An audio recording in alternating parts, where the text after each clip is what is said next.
شوف، حبيت ننبهكم من حاجة. بالحق ما شفت حد يحكي فيها الحاجة هذه.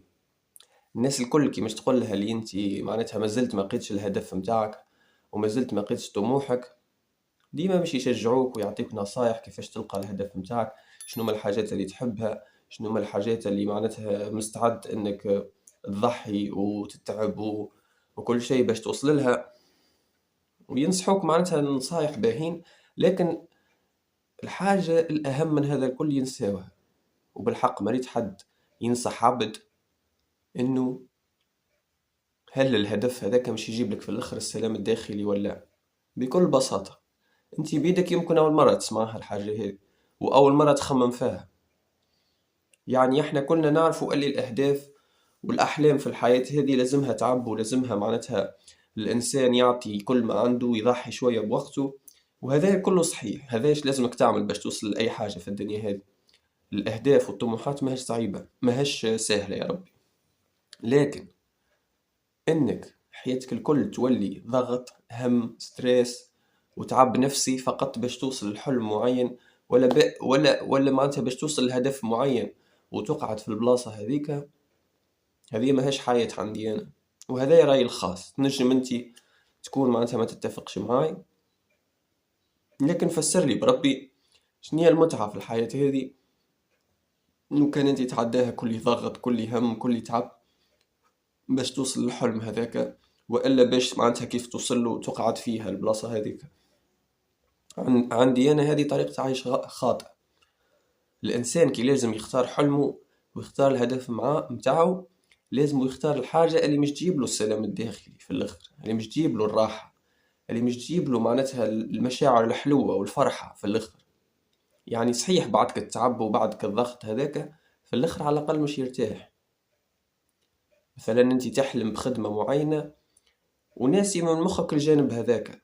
تشوف انت المنصب الحلو والهيبة اللي مش تربحها قدام العباد والفلوس اللي مش تربحها، لكنك ناسي قداش مش يكون عندك ضغط، قداش مش يكون عندك مسؤوليات، قداش مش يكون عندك اهتمامات.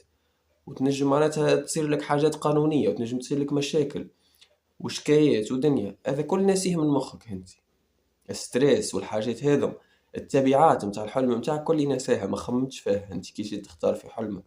وفيديويا اليوم جاي ينصحك في الحاجة هذه، انك شوف هل الحلم والهدف اللي تحب توصل له، هل هو من بعد مش يعيشك مرتاح ولا مش تقعد في ضغط مستمر حياتك الكل.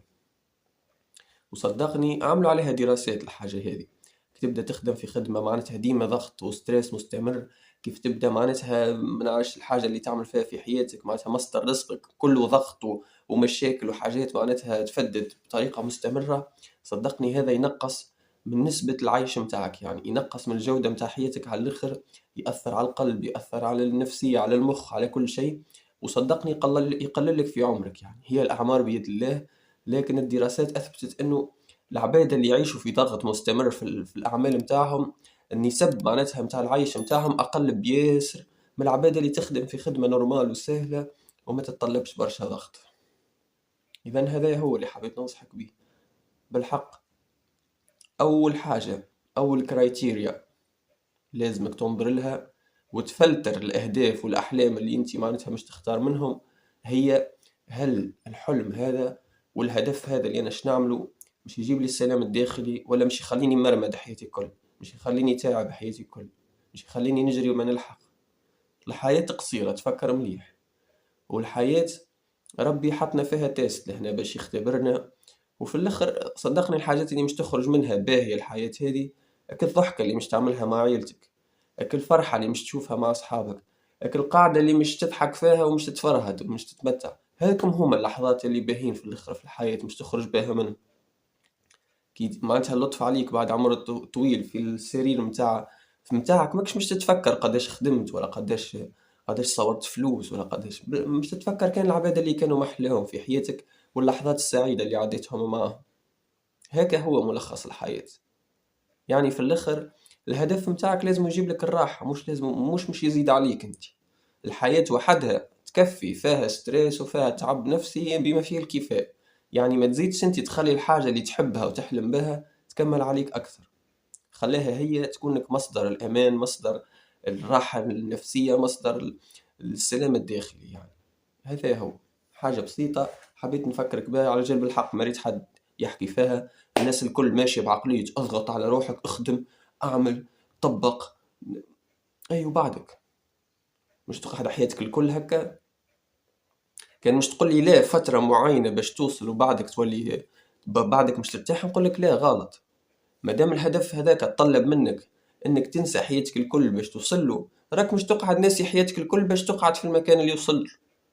يعني هو كي يقول لك كي توصل للقمة اصعب ياسر من انك معناتها تطلع لها باش تقعد في القمة هذيك. يعني في الاخر بالحق ريت التعب اللي ريتهم اللول ماهوش مش يوفى، مش تقعد حياتك كل تعب مضحي مرمد ماكش فرحان بحياتك. وعلاش هذا كل؟ يعني الحياة يعني قلت لك ملخصها في الاخر ضحكة، تبسيمة، فرحة، حاجة معناتها سمحة تعيشها مع الناس اللي تحبهم. هذيك هي ملخص الحياة، والحاجات اللي لازمك تستمتع بهم لماكسيموم. مش انه انسان يحرث نهار كامل ويكتب على الورق ويخدم وقاعد على بيسي معناتها. مش هذه هي الحياة. اذا هذا هو، اختار حاجة تجيب لك السلام الداخلي، راك من بعدك تندم تشوف محلاه الحلم هذاك وكل المنصب وكل الحاجات الكبيرة. من بعدك تندم كيف تلقى روحك ضيعت حياتك وانت تجري وعارق وتعب وحالتك حليلة. إذن هذا هو فيديو لكم اليوم، إن شاء الله يكون نفعكم وأفادكم. ما تنساوش عاد اللايك والاشتراك في القناة، وخلي لي كومنتير فيه رأيك على الموضوع متاع اليوم. والسلام عليكم، ونتلقاو إن شاء الله في الفيديو الجاي.